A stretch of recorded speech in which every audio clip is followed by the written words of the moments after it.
All right, what it do, crew? Welcome back to the channel. My name is Ver, and I don't normally go live, but I didn't get a chance to film a video this week, edit it, post it up. But I do want to keep consistent with one video a week. So if you're here watching, say hello in the chat. If you're rewatching this video, please feel free to comment down below. But anyways, I just wanted to do a quick video on some Q&A. I got a couple questions from some of my subscribers. I'll answer them here, but also if anyone has any questions that they want to talk about in terms of posting a video up on YouTube, because posting up a video on YouTube is probably the single most simplest thing you could do to get started on YouTube, and that's what I'm doing here. So anyways, let's get this started because I don't think there's anyone here, but that's all right. Anyways, so the first question I have was from one of my subscribers and good friend of mine from the Graham Stephan mentorship program is Penelope Jane Smith. She asks, I'm super curious about your YouTube journey, how, why, when you decided to start your channel, and what your experience has been so far. So I'll probably, break this up into a little bit of a story, I guess. So how I decided to start on YouTube was just, I've actually always wanted to post on YouTube. I remember when I first actually started a YouTube channel back in high school, I did a lot of, I guess not a lot, but I did some cover songs because that was the big thing. You had a YouTube star with their guitar on their webcam singing cover songs. So like Taylor Swift or the rock bands at the time. That's kind of what I did. I since then took down those videos, but how and why is just because I wanted to post videos. I didn't know at the time what I was going to do, but then, after I went to college, I didn't post at all. And then it wasn't until recently, like I had a lot of experience under my belt in terms of making mistakes in personal finance, investing, not doing it soon enough, trying things out and failing there, and wanting to share those stories with, people out there who watch my videos. And I decided to just start. And it all culminated to me just starting after me and my fiance were featured on CNBC Make It's Millennial Money. And then Graham Stephan reacted to that video. Then he confronted us, and he kind of pushed me over to like, oh, I need to post a video on how I make my cold brew coffee. So that's how it started, and then I just kept doing it since then. Um, but yeah, that was just over a year ago. That video came out in December of 2019, and then I've just been posting videos once a week, or at least once a week since then. And the experience so far has been great. Um, it is tough at some times. It is tough to, make a video, film a video, cut it up, edit it, post it, think about the thumbnail, all the SEO and whatnot. But I've been doing it pretty consistent every week for the last year and a half, just because it's fun. I don't get paid to do it. I'm not monetized yet. It's just a hobby of mine that I hope the content brings some sort of value to the people who come to my channel to watch.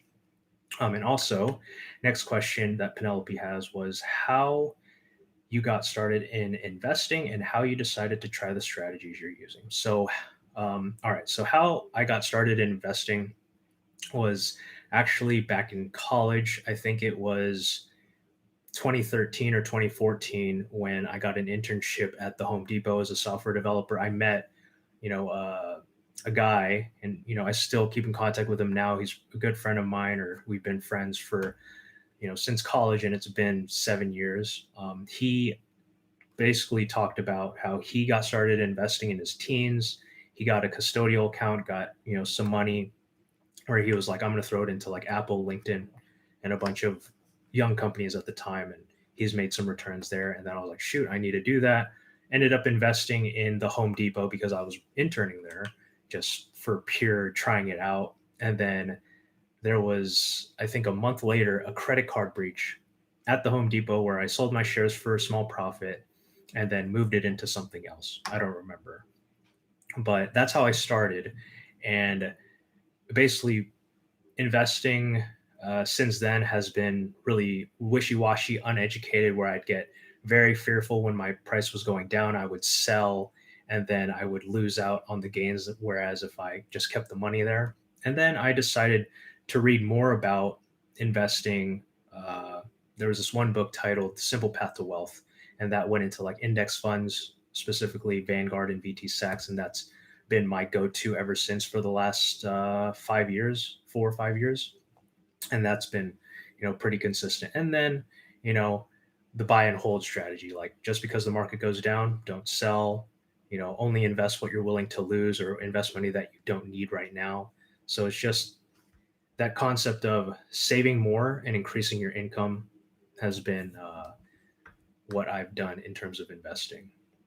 And then strategies, yeah, I actually more recently learned about options trading, or more so writing covered calls, or more so selling options rather than just buying options, because options have this negative stigma of, you can, I don't know, lose a lot of money. Obviously, you can lose lot of money a bunch of different ways, and options are kind of like a gamble. But I basically read this book suggested by a friend of mine, um, titled "The New Insights of Covered Call Writing." Basically, if you own a stock, like 100 shares of a stock, you can write options against it to where you gain premium on that. And then if that option expires, you just get to keep the premium. Or if it gets called upon, you have to sell your stock that you already have, and then you make profit from there. So, different strategies here and there to basically learn how to make more money, like I mentioned. Um, Again, if you're watching the video, go ahead and smash the like button and subscribe to the channel if you're down for this content. But thank you for the questions, Penelope. So I did have another set of questions. Let me find those real quick to answer in this video. Here we go.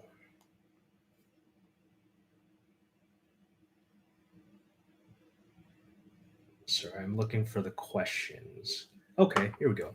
So I have a couple questions from another good YouTube friend of mine named Shelly.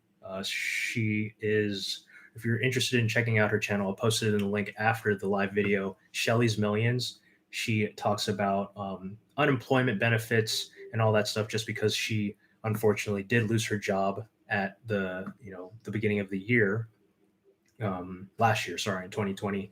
But then she's since then gone back to her job. But she grew really big on YouTube from talking about those things, and helped out a lot of people, in the same boat.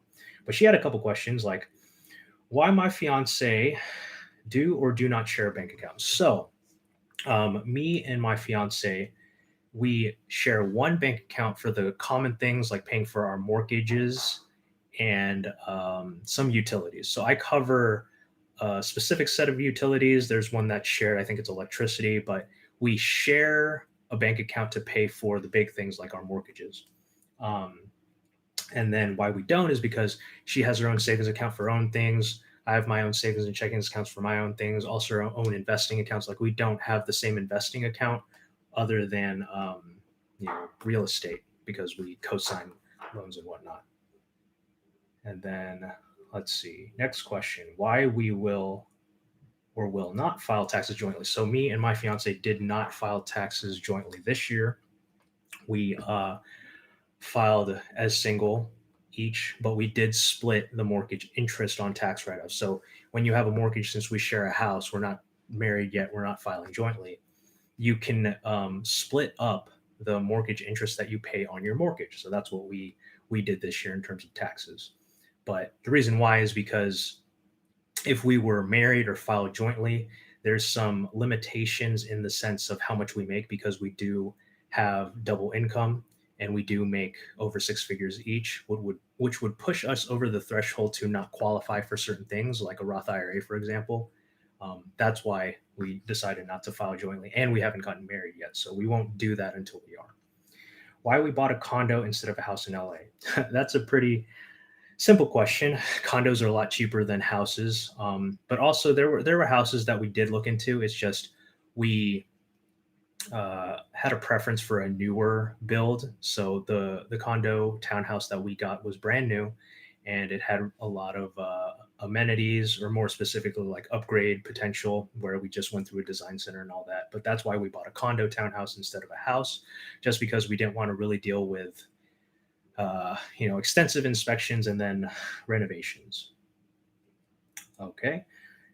Shelly's other questions are: I'm curious if there's a difference in your salaries, workload, and if she makes less, if there's ever thought about earning less as a woman from a man's perspective, but that might be off putting. Honestly, no. Like I mentioned earlier, we make the same. There was a period in time where she was making more than me. There's a period of time where I was making more than her, but it was all around the same number. But right now we make around the same base salary, and we also have part-time jobs to where we make even more on top of that, depending how much time we dedicate to those part-time jobs after hours on the weekends. So there's no inequality in salary and potential earnings here. But in terms of the inequities and inequalities with salaries for women, I definitely am aware of that.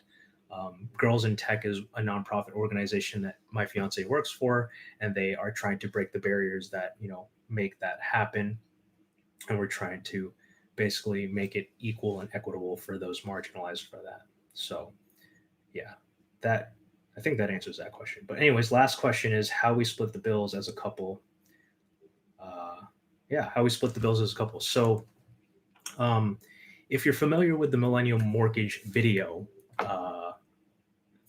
my fiance actually put down more money up front. So she put down about 3/4 of the money on our down payment, and then I covered the rest plus upgrades, utilities, or upgrades and the appliances. And then over time, I was paying more in terms of our utilities like electricity, water, and whatnot. And then over time, we actually refinanced pretty recently, and I paid down the refinance to get our PMI knocked off, get the equity down to below 20% or over 20%. So our LTV was lower.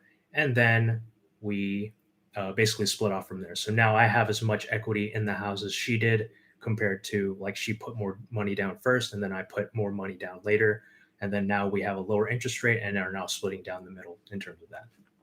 But all right, I do see some people in the chat. So thanks for coming to the channel. So Ben Tavar, if you move, will you sell or rent out the townhouse? Dude, Ben, we just refinanced our house from our original rate of 4.125% on a 30-year fixed rate down to 2.75%. So we are most likely going to try to keep the townhouse, rent it out, because the payment on it is so low. So we'll most likely keep the townhouse. We would only sell if it makes sense. And then, what I see happening in the future is if we do move out and rent it, maybe we will sell it and then 1031 it into a different rental property if the opportunity is there. Windows down, any plans for another property? Hell yeah. We're always looking, but if anyone's in the real estate market right now, it is crazy insane right now. So, we're always looking. We're actually going to take a trip this weekend to check out some potential properties. So I won't give away too much information on that, but that is what is going to happen. Anyways, everyone, thanks so much for the few that came to watch. Thanks for the 3 that are watching right now. If you haven't already, destroy the subscribe button and the like button, and also comment in the video once this is posted. Like if you're not watching live, thanks for watching the video anyway. You can find me on Instagram. I don't have the cool little overlay that does it, but you can find me on Instagram at Starr. Starr. Just look at it in my video description. Anyways, thanks so much. If you got anything out of this video, if you have any other questions for me, shoot me a comment down below, and I will catch everyone next time. Thank you so much. Take care, Ben. Thanks for stopping by. I'll try to do it more. I wanted to post a video this week, but I've been so busy. Anyways, guys, thanks so much.